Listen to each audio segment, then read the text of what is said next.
قادر مطلق جو ہر خامی سے پاک ہے، ایک رات اپنے بندے کو مسجد حرام یعنی خانہ کعبہ سے مسجد اقصی یعنی بیت المقدس تک، جس کے چاروں طرف ہم نے برکتیں رکھی ہیں، لے گیا تاکہ ہم اسے اپنی قدرت کی نشانیاں دکھائیں۔ بے شک وہ سننے والا ہے، دیکھنے والا ہے۔ ستارے کی قسم جب غائب ہونے لگے کہ تمہارے رفیق یعنی ہمارے نبی نہ رستہ بھولے ہیں نہ بھٹکے ہیں، اور نہ یہ خواہش نفس سے کچھ بولتے ہیں۔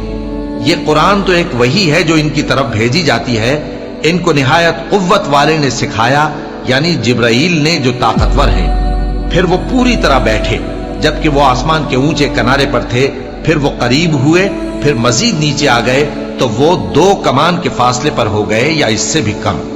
پھر اللہ نے اپنے بندے کی طرف جو حکم بھیجا سو بھیجا۔ جو کچھ انہوں نے دیکھا ان کے دل نے اس کو جھوٹ نہ جانا۔ کیا جو کچھ وہ دیکھتے ہیں تم اس میں ان سے جھگڑتے ہو؟ اور انہوں نے اس کو یعنی جبرائیل کو ایک اور بار بھی اترتے دیکھا ہے سدرۃ المنتہا کے پاس۔ اسی کے پاس ہمیشہ رہنے کی بہشت ہے، جبکہ اس بیری پر چھا رہا تھا جو چھا رہا تھا۔ ان کی آنکھ نہ تو اور طرف مائل ہوئی اور نہ حد سے آگے بڑھی۔ انہوں نے اپنے پروردگار کی قدرت کی بہت ہی بڑی بڑی نشانیاں دیکھی۔